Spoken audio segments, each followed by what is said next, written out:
교회 헌법에는 없을 것 같은데 준회원이라는 탈법적 명칭을 사용을 했습니다.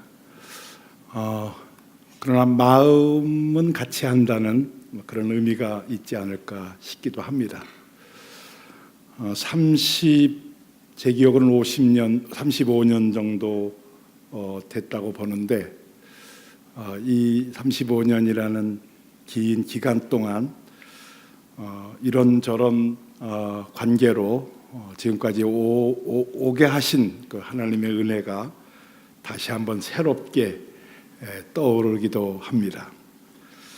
이번 이스라엘 신학 세미나를 초청을 받아와서 강의를 했고 이 모임을 가지면서 제가 이런 생각을 정리하게 됐습니다. 이스라엘은 영원한 하나님의 세계 중심, 영원한 하나님에 의한 세계의 중심입니다. 지리적으로도 그렇고 역사적으로도 그렇고 지나간 시간들을 다 모아보면 이스라엘의 세계 중심성을 드러낸 역사라고 볼 수 있습니다. 이 모임을 갖게 된 뉴욕은 현재 시점에서 세계의 중심입니다. 영원한 세계의 중심 주제를 지금의 세계의 중심인 뉴욕에서 모임을 갖게 됐습니다. 그런데 앞으로 오게 될 세계의 중심, 앞으로 부상할 세계의 중심이 있습니다. 대한민국입니다. 21세기는 대한민국 시대로 나아갈 것입니다.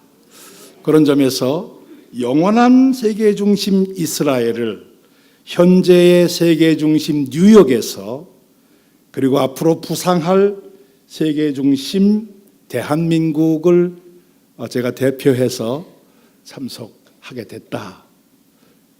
이런 해석입니다. 그런데 그 세계의 중심을 하나로 묶어준 곳이 프로미스 교회입니다.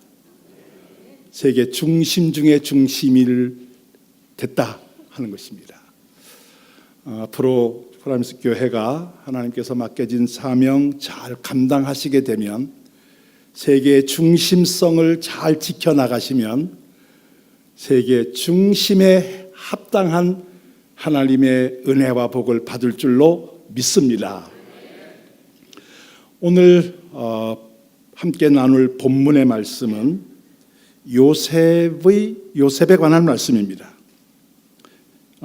창세기 49장 22절 요셉은 무성한 가지 곧 샘 곁에 무성한 가지라 그 가지가 담을 넘었도다. 이 말씀을 근거로 해서 오늘 설교 제목이 담장을 넘은 무성한 가지입니다. 하나님께서는 시대마다 필요한 인물들을 세우십니다. 어쩌면 지금도 요셉 같은 인물이 필요하실지 모르겠습니다. 그런데 오늘 저와 여러분들이 이 말씀을 함께 나누면서 요셉이 보여주었던, 요셉을 통하여 하나님께서 우리에게 보여주신 신앙의 아름다운 모델을, 그 아름다운 모습을 우리의 것으로 삼기를 원합니다. 그 신앙은 한마디로 요약하면 담장을 넘는 무성한 가지입니다. 여기에 담장을 넘었다고 하는 것은 외연의 확대를 의미합니다. 자기 영역 안에 머무르는 것이 아니라 그것을 넘어간다는 것입니다.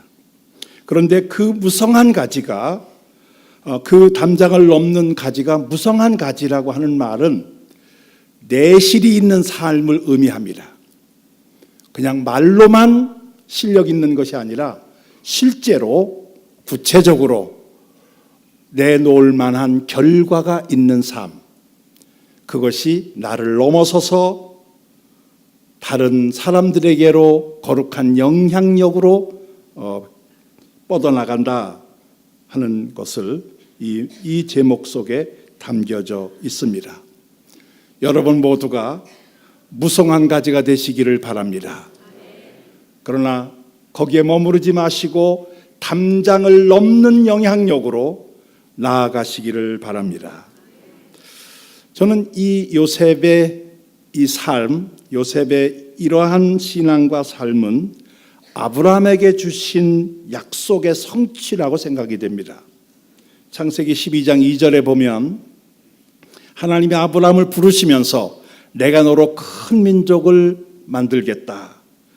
내 이름을 창대케 하겠다. 내실 있는 영향력 있는 삶을 살게 하겠다는 약속입니다. 이게 바로 무성한 가지입니다. 그런데 그 다음 절 12장 3절에 보면 땅의 모든 족속이 너로 말미암아 복을 얻을 것이다. 무성한 가지로 머무르는 것이 아니라 그 무성함이 그 결실이 땅의 모든 족속에게 그 결과가 영향을 끼친다고 하는 말입니다. 땅의 모든 족속이 너로 말미암아 복을 받게 되는 담장을 넘는 이 무성한 가지가 바로 아브라함에게 주신 약속의 성취의 내용이다 하는 것입니다. 오늘 우리에게 소개하는 이 요셉의 아름다운 삶은 편안한 가운데 만들어낸 결과가 아니라 고난 속에서 핀 결과입니다. 고난 속에서 만들어진 그의 결실이라고 하는 점입니다. 49장 23절을 보면 활 쏘는 자가 그를 학대하며 적개심을 가지고 그를 쏘았으나 무기 가운데 활은 그냥 쏘는 게 아닙니다. 관역을 향하여 정확하게 조준하여 그 관역을 맞추는 것이 활이라는 무기입니다. 요셉은 그런 관역을 향하여 쏘아지는 화살 대상자였습니다. 그는 적어도 3차례의 화살을 맞습니다. 첫 번째 화살은 형들에게 팔려가는 일입니다. 은 20의 인신매매를 당합니다. 견디기 힘든 아픔이었을 것이에요. 화살을 맞습니다. 애굽에 팔려와서 노예로 그런 대로 적응을 합니다. 열심히 삽니다. 그래서 주인의 눈에 들어 신임을 얻게 되고 그 가정의 모든 것을 책임 맡는 제일 중요한 노예가 됩니다. 그런데 그런 가운데 자기 주인의 하나님께서 흑심을 품습니다. 젊은 요셉을 향하여 접근을 하는데 요셉이 받아들일 수가 없죠. 거절하고. 나중에는 결정적인 순간에 옷을 벗어 던지고 도망을 치는데 사랑이 변하여 미움이 된다고 그 옷을 가지고 나를 겁탈하려다가 내가 소리쳐서 도망쳤다고 하는 이 무고함, 죄를 뒤집어 씌우는 이 일을 당해서 감옥에 들어갑니다. 화살을 또 맞습니다. 누구에게 호소하거나 변명할 기회조차 박탈당한 이 답답한 상황. 두 번째 그가 맞은 화살입니다. 요즘식으로 그의 죄목을 정한다면 성추행 미수범이 아닐까 싶습니다.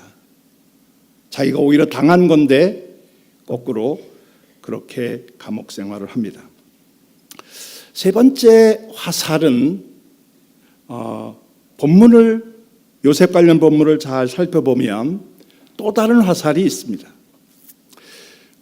감옥에 들어가 인생의 가장 막장인데 그곳에서 그의 보살핌과 섬김은 따뜻한 감옥으로 바꿔놓습니다. 그래서 많은 사람들을 섬기고 상담해주고 이야기를 들어주고 그들의 필요한 것을 채워주는 그 감옥이라는 극단적인 상황 속에서도 그의 역할은 돋보이게 됩니다. 그러는 중에 꿈을 해석해주는 일이 있었고 그 결과로 술 맡은 관원장이 꿈꾼 대로 3일 만에 석방이 되는 일이 있습니다. 그때 감옥에서 이제 석방돼 나아가는 술 맡은 관원장에게 바로에게 가서 나의 이 억울함을 좀 전달해 달라 부탁을 합니다. 아마 모든 것을 정리하고 감옥을 떠나는 술 맡은 관원장은 내가 반드시 가면 해주겠다고 약속을 했을 것입니다. 그런데 감옥을 나오는 순간 새카맣게 잊어버렸습니다. 그 기간이 무려 2년이나 걸립니다. 감옥에 있었던 남아있던 요셉은 어땠을까요? 오늘이나 연락이 올까 내일이나 연락이 올까 그렇게 기다린 게 2년입니다. 또 다른 화살을 맞은 것이죠. 배신의 화살입니다. 자기가 도와주어서 꿈을 해석해 주어서 석방이 됐는데 자기를 배신한 것입니다. 어떻게 보면 2년이라는 이 망각의 시간은 요셉에게는 엄청난 기회였습니다. 만약 이 술 맡은 관원장이 기억하고 가서 바로에게 그 사정을 얘기하면 요셉은 감옥에서 풀려났을 것입니다. 그러나 그의 신분은 여전히 노예입니다. 그는 여전히 풀려난 채 노예라는 신분으로 평생을 살았을 것이에요. 그런데 2년이라는 망각 때문에 이 2년 끝나갈 즈음에 바로가 꿈을 꾸는데 무서운 꿈을 꾸고 그 꿈을 아무도 해석해 주지 못할 때 그때 비로소 술 맡은 관원장이 2년 뒤에 자기 꿈을 해석해 준 요셉 생각이 나서 바로에게 꿈을 해석하는 자로 소개하고 그 결과로 그는 총리가 되고 벗어나는 일뿐 아니라 노예라는 신분을 벗어나는 이런 결과를 가져오게 됩니다. 우리가 때로는 답답한 일을 당하여도 2년의 망각이 필요한 이유는 바로 이 기간이 나의 모든 것을 하나님께서 근본적으로 바꿔줄 수 있는 기간이기 때문에 그렇습니다. 그래서 우리에게 인내를 하나님은 요구하시기도 합니다. 요셉의 그 담장을 넘는 무성한 가지의 결과는 고난 속에서 절망 속에서 어쩌면 자살을 몇 번 할 만큼 그런 환경 속에서 만들어졌다는 것입니다. 이것은 요셉이 환경의 지배를 받지 않고 환경을 바꾼 놀라운 생명력을 소유하고 있었음을 보여줍니다. 이런 고난 속에서 만들어낸 결과, 그것은 어떤 근거에서 그런 요셉의 아름다운 모습이 나왔을까요? 오늘 본문 말씀 22절은 그 비결을, 그 근거를 샘 곁에 무성한 가지라고 소개하고 있습니다. 나무가 샘 곁에 심겨졌다는 것입니다.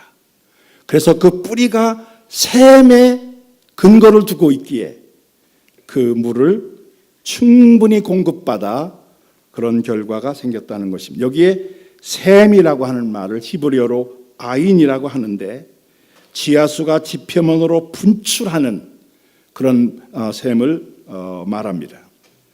이런 샘이 사막에 있을 경우에는 오아시스라고 명칭을 붙입니다. 1년 내내 물이 공급받는 바로 그것, 오아시스 샘입니다. 시편 1편 3절에 보면 시냇가에 심은 나무를 소개하고 있는데 시냇가에 심겨진 나무이기에 철을 따라 열매를 맺으며 그 잎사귀가 마르지 아니한다. 그렇게 우리에게 소개하고 있습니다. 이 시냇가에 심은 나무, 이게 바로 요셉이 심겨진 샘 곁에 무성한 가지라는 것이에요. 환경이 중요합니다. 그러나 그보다 더 중요한 것은 우리의 뿌리가 어디에 있느냐입니다. 그 뿌리가 하나님의 샘 곁에 심겨지기만 하면 어떤 환경도 극복할 수 있는 것이에요. 신앙은 하나님의 샘 곁에 우리의 삶의 뿌리를 내리는 것이라고 믿습니다. 우리의 환경을 가지고 탓하기 전에 먼저 내 뿌리가 하나님의 샘 곁에 있는가를 점검하는 것이 우선적입니다. 저는 오늘 이 샘 곁에 심겨진 요셉의 무성한 가지를 생각하며 이 샘이 우리에게 어떻게 적용할 수 있을까? 세 가지를 함께 나누려고 합니다. 첫 번째 샘은 하나님의 도우심입니다. 우리는 이거를 임마누엘이라고 합니다. 하나님이 우리와 함께 하신다. 때로는 우리와 동행하시는 하나님, 내 곁에서 나와 함께 계신 하나님, 그렇게 표현하기도 합니다.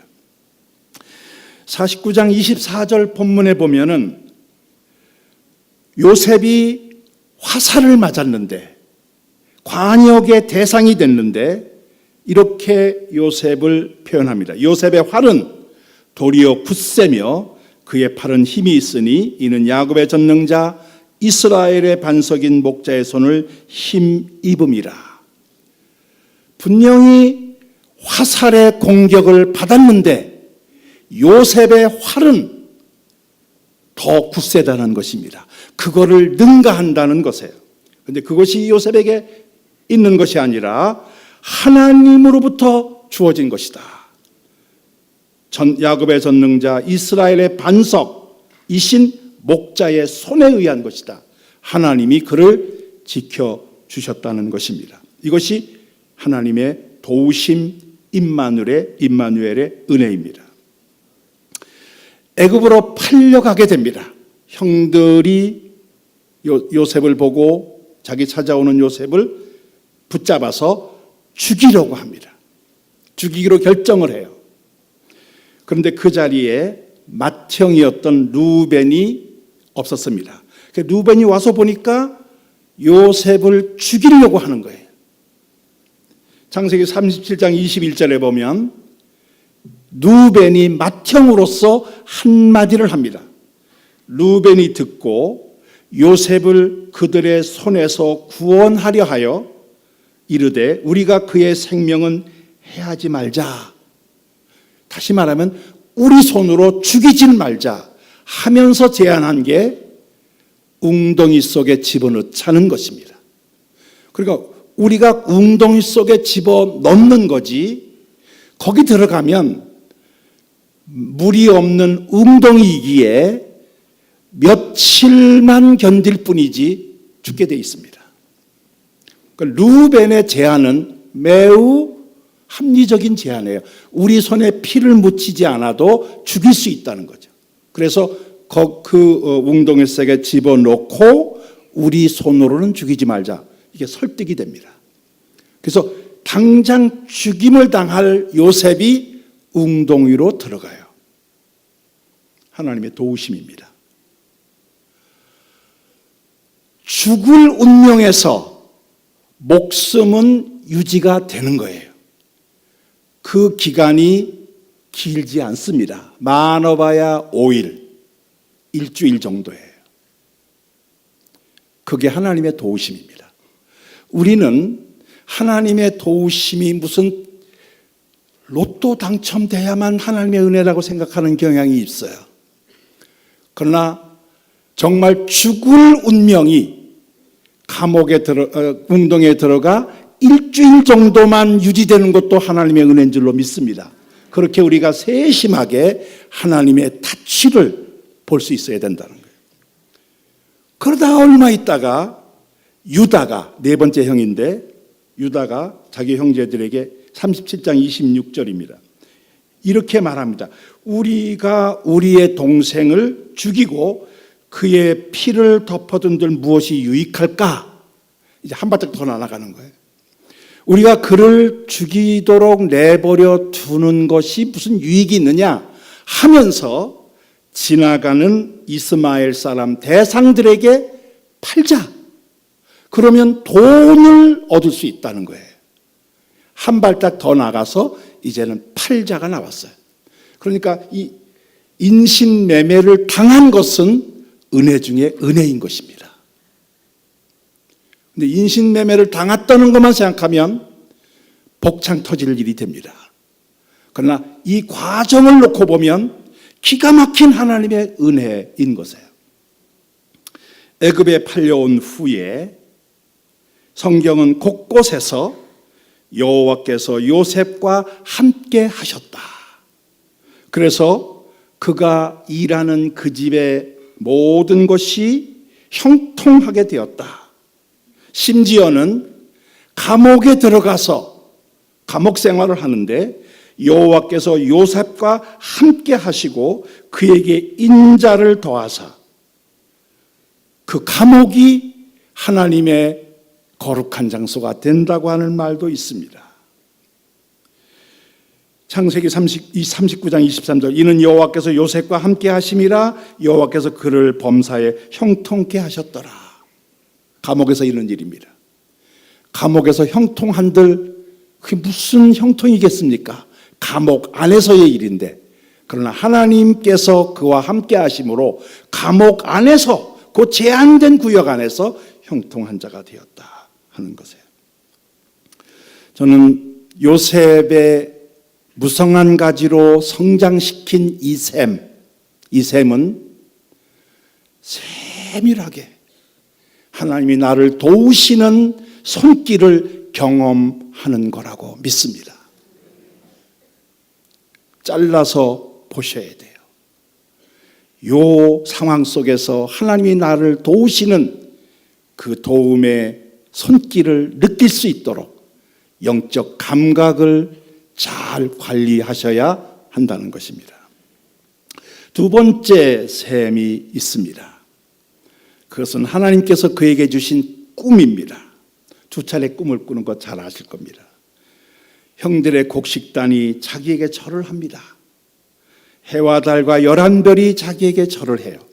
이것은 애굽의 총리가 된 뒤에 가족들을 초청하기 전에 형들을 만났을 때 이루어진 성취된 내용들입니다.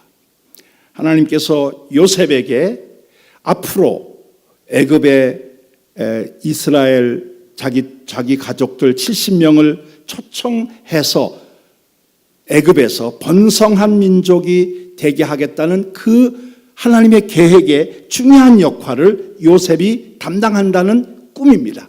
미래 비전인 것입니다. 요셉이 그런 억울한 일, 힘든 상황을 맞았을 때에 이 꿈이 떠오르는 것입니다. 그리고 그것이 감격과 기쁨이 돼요. 오히려 그 어려운 상황 속에서 감격, 기쁨의 눈물을 주르르 흘렸을지 모릅니다. 왜? 이 꿈 때문에. 그 꿈이 요셉을 받쳐준 것이에요. 신앙은 꿈을 꿔야 합니다. 이게 신앙이에요. 잠언 29장 18절에 보면 묵시, 이거를 영어로 번역하면 비전입니다. 묵시 비전이 없으면 백성이 방자에 행한다. 방자에 행하는 것이 비전이었기 때문입니다. 다시 말하면 미래 비전이 없으면 중심이 없습니다. 흔들리는 거예요.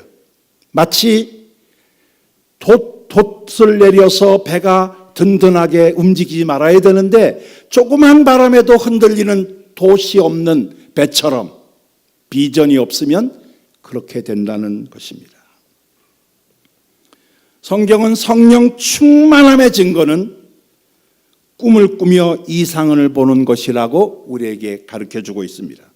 잘 아시는 요엘서 2장 28절 말씀에 그 후에 내가 내 영을 만민에게 부어주리니, 바로 이 만민에게 부어주는 예언의 성취가 사도행전 2장에 오순절 마가의 다락방에서 성령 강림으로 교회가 시작된 사건을 의미합니다. 우리가 그 전통을 이어받아 교회의 멤버가 됐다고 하면 말하는 내 영을 만민에게 부어주리라고 하는 이 예언의 말씀이 우리의 말씀이 되어야 하는 것입니다.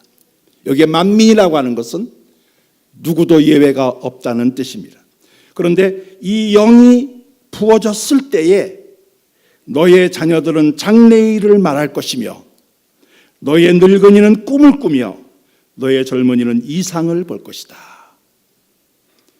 여러분의 자녀들 그리고 늙은이, 젊은이 모두가 다 미래의 꿈과 비전에 사로잡혀 사는 사람들이 된다는 뜻입니다. 성령 충만을 우리가 받고 살아간다는 증거는 미래 비전을 갖고 있어야 한다는 의미이기도 합니다. 여러분 모두에게 하나님께서 이 비전, 미래 꿈을 주셨습니다. 우리가 여기 앉아 있다고 하는 것 자체가, 하나님이 우리를 불러서 여기에 이 교회의 멤버가 됐다고 하는 자체가 우리의 미래 비전과 꿈을 주셨다는 증거입니다. 문제는 그렇게 주셨는데도 제대로 관리하지 못하고 있었을 뿐입니다. 그 가치를 귀하게 여기지 아니하고 세속적인 가치에 오히려 치게 해서, 눌리게 해서 지금 우리에게 그것이 활성화되고 있지 않을 뿐입니다. 에베소 교회를 향하여 사도 요한은 첫사랑 첫믿음을 회복하라고 이야기합니다. 그 첫사랑 첫믿음을 회복하는 게 내게 주어진, 하나님께서 우리에게 성령 충만함을 주실 때 우리 속에 심어주셨던 요셉이 꿈처럼 미래의 비전과 미래에 우리에게 준 사명, 바로 그것을 회복하라는 뜻입니다. 우리가 환경을 극복하는 이 놀라운 능력을 소유하길 원하신다면 하나님이 주신 이 비전과 미래의 꿈을 회복하시기를 주의 이름으로 축원드립니다. 혹시 사장시켜 놓고 있거나 잘 관리하지 못해서 먼지가 묻어 내팽겨쳐 있거나 아니면 세속적인 가치에 눌려서 그 의미가 퇴색되어 있다면 다시 한번 회복하시기를 바랍니다. 거기에 우리의 삶의 뿌리를 내리면 요셉처럼 무성한 가치, 담장을 넘는 하나님의 놀라운 축복의 삶으로 우리를 그렇게 세워주실 것을 믿습니다. 마지막 세 번째 셈이 있습니다. 이 셈은 창세기 50장으로 넘어가야 하는데, 이 창세기 50장 마지막 부분에 보면 요셉이 죽음을 앞두고 형들에게 전하는 유언 내용입니다. 마지막 유언입니다. 그는 110살을 살고 죽습니다. 형들보다 먼저 죽어요. 저는 이 말씀을 묵상하는 중에 장수라고 하는 거가 결코 양적인 장수만이 우리의 목표가 될 수 없다, 그런 생각을 했습니다. 왜냐하면 요셉이 형들보다 먼저 죽었거든요. 형들은 요셉과 비교해 보면 여러 가지 면에서 뒤떨어집니다. 우리는 요셉을 예수님 닮은 그런 거룩성과 영성을 가진 인물이라고 소개합니다. 그런데 형들은 조금 못났었습니다. 못된 짓을 좀 했습니다. 그러니까 요셉보다는 훨씬 더 거룩성이나 영성이 떨어지는 사람들인데, 그런데 요셉이 먼저 죽습니다. 그러니까 오래 산다고 하는 것이 꼭 하나님의 뜻은 아닐 수 있겠다 하는 것이에요. 여러분 모두가 오래 사시기를 바라는데 그것이 하나님 뜻 안에 서야지 그냥 하나님 뜻과 상관없이 오래 산다고 하는 것은 큰 의미가 없다. 뭐 그런 얘기입니다. 왜 하나님께서 요셉을 먼저 데려가셨는가? 이유가 있습니다. 오늘 그 내용입니다. 50장 24절 25절 요셉이 그의 형제들에게 이르되 나는 죽을 것이나 지금 죽음을 앞두고 마지막 유언을 합니다. 하나님이 당신들을 돌보시고 당신들을 이 땅에서 인도하여 내사. 이 내용이 출애굽입니다. 애굽에서 살게 되는데 하나님께서 찾아오셔서 애굽에서 가나안으로 가게 하신다는 것입니다. 이 요셉이 형들에게 남긴 유언이 앞으로 출애굽이 있을 것이라 하는 것이에요. 그리고 아브라함과 이삭과 야곱에게 맹세한 땅에 이르게 하실 것이다. 그거는 아브라함에게 주신 약속의 성취라고 하는 것을 분명하게 제시합니다. 형들은 12지파의 수장들입니다. 12지파의 조상들이에요. 바로 그들에게 출애굽의 역사를 내다보면서 그때를 기억하라. 이 출애굽의 역사를 준비하고 기억하라. 이 말을 유언으로 남긴 것입니다. 430년을 애굽에서 살았는데 여러분 430년이라고 하는 것은 상당히 긴 기간입니다. 왜냐하면 이성계가 이시조선을 세우고 마지막 망한 때까지가 500년이거든요. 거기에 준하는 긴 기간입니다. 어떻게 보면 애굽에 살면서 이런저런 환경 속에서 우리들이 가나안 땅으로 가야 된다고 하는 것을 잃어버릴 수 있는 시간입니다.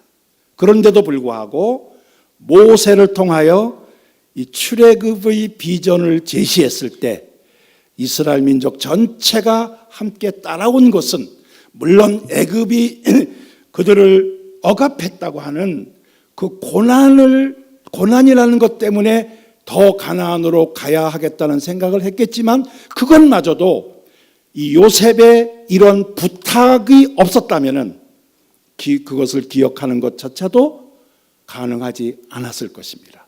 그런데 요셉의 이 유언 때문에 출애굽은 살아있는 역사로 여전히 그들의 마음속에 있었다는 것입니다. 이것 때문에 요셉은 먼저 일찍 죽습니다. 하나님의 목적을 위한 이른 임종이라고 보여집니다. 그러면서 25절에 보면 요셉이 또 이스라엘 자손에게 맹세시켜 이르기를 하나님이 반드시 당신들을 돌보시리니 당신들은 여기에서 내 해골을 메고 올라가겠다 하라. 지금 출애굽에 대한 미래 비전을 제시하면서 내 유골을 그때 가져가 달라는 것이에요. 다시 말하면 그때까지 내 유골을 잘 보관해 달라는 것입니다. 앞에 것이 민족에 대한 비전이라면 뒤에 것은 개인의 부탁입니다. 출애굽기 13장 19절에 보면 모세가 출애굽할 때 애굽을 떠날 때 요셉의 유골을 가지고 떠납니다. 여호수아 24장 32절에 보면 가나안을 여호수아에 의해 가나안을 정복하고 땅을 다 각각 지파별로 나누어 준 다음에 가나안 정복을 완성한 다음에 애굽에서 가져온 요셉의 유골을 세겜에 장사합니다. 그것이 오늘까지 보존되어 있고 지금 세겜 땅, 지금은 나블러스라고 하는 아랍 도시인데 거기 가면 요셉의 무덤을 방문할 수 있습니다. 오랜 세월이 지났음에도 불구하고 요셉의 무덤은 여전히 우리가 방문할 수 있는 우리 가까이에 그의 무덤이 있다는 것이에요. 요셉은 애굽의 실력자입니다. 정치적으로는 총리예요. 그런 그가 제사장 보디베라의 사위가 됩니다. 그의 딸 아스낫과 결혼을 하면서 제사장 가문의 접목이 돼가지고 종교 세력까지 움켜쥐게 돼요. 정치적인 세력과 종교적인 세력, 이 두 가지는 고대 세계의 가장 큰 권력입니다. 이 두 가지를 한꺼번에 쥐고 있는 요셉, 그는 실질적인 애굽의 실력자입니다. 그런 그가 당대 최대 문명, 정치, 경제 대국이었던 애굽에서 다른 거 다 제쳐놓고 마지막 유언을 가나안 땅에 나를 묻어달라고 하는 달동네 같은 가나안에 소망을 두고 있던 그의 모습, 이게 그의 샘곁이었습니다. 가나안은 외형적으로 보면 돋보이지 않습니다. 그곳은 달동네 같은 곳이에요. 애굽은 당대 최고의 문명국, 강대국입니다. 그런데 가나안에 소망을 두고 있다고 하는 것은 세속화에 물들지 않았다는 것이고, 우상 숭배에 빠진 애굽에 그가 신앙적으로 저항했다는 것이고, 개인주의나 물질주의에 물들지 않았다는 것을 의미합니다. 그만큼 가나안에 대한 이 소망이 중요한 것입니다. 저는 이 가나안을 종말신앙의 의미로, 종말신앙의 상징으로 이 가나안을 해석하고 싶습니다. 우리는, 지금 우리가 살고 있는 우리는 여기에 머물러 있을 수 없습니다. 우리는 마지막을 향하여 가는 여정입니다. 이 종말을 두 가지로 나누어서 이해를 해야 하는데, 첫 번째 종말은 개인적인 종말이에요. 이 땅에서 우리의 삶이 언젠가는 마감이 됩니다. 올 때는 순서가 있는데 갈 때는 순서가 없다는 말이 있습니다. 이게 개인적인 종말에 대한 의미예요. 그때 이 땅의 삶을 마감할 때, 그날은 우리의 주소가 천국으로 옮기는 날인 줄로 믿습니다. 우리가 그날을 피해갈 수 없는데, 그날을 거부할 수가 없는데, 그날을 적극적으로 받아들이는 신앙, 이게 바로 개인적인 종말 신앙이에요. 또 하나의 종말은 역사적 종말인데, 이것은 예수님께서 재림하심으로 이루어질 거대한 하나님 역사가 그렇게 종결된다는 것입니다. 우리는 이 마지막 역사적 종말을 향하여 가는 중요한 시점에 서 있습니다. 이번에 이스라엘 신학 세미나에서 강조한 내용처럼 이스라엘의 독립, 70년 전에 1948년에 이스라엘이 독립을 하는데, 그것은 재림의 때가 가까웠다고 하는 하나님의 사인입니다. 우리에게 보여주신 하나님의 외적인 증거들입니다. 그래서 이스라엘을 주목해야 역사적 종말이 보이고, 그 종말 신앙을 가져야 우리의 샘곁을 아름답게 가꿀 수 있다는 의미입니다. 담장을 넘는 무성한 가치, 그것은 환경 속에서 만들어진 것이 아니라 환경을 극복한 요셉의 아름다운 신앙의 결실입니다. 우리에게도 이런 은혜가 함께하기를 바랍니다. 여러분의 환경을 보기 전에 먼저 우리의 신앙의 뿌리가, 내 삶의 뿌리가 어디에 있는가를 점검하시되 우리와 함께 하시는 임마누엘의 하나님, 나에게 미래 비전과 꿈을 주신 그 사명을 주신 하나님께 대한 관심, 그리고 이 땅에서의 삶이 전부가 아니고 이 땅을 마감했을 때 우리의 갈 곳을 아름답게 가꾸는 종말 신앙, 이것이 담장을 넘는 무성한 가지로 성장하는 비결임을 오늘 요셉을 통하여 우리에게 가르쳐 주셨고, 이 도전 앞에 여러분들이 겸허하게 받아들이시는 귀한 은혜가 이 아침 함께 하시기를 주의 이름으로 축원드립니다.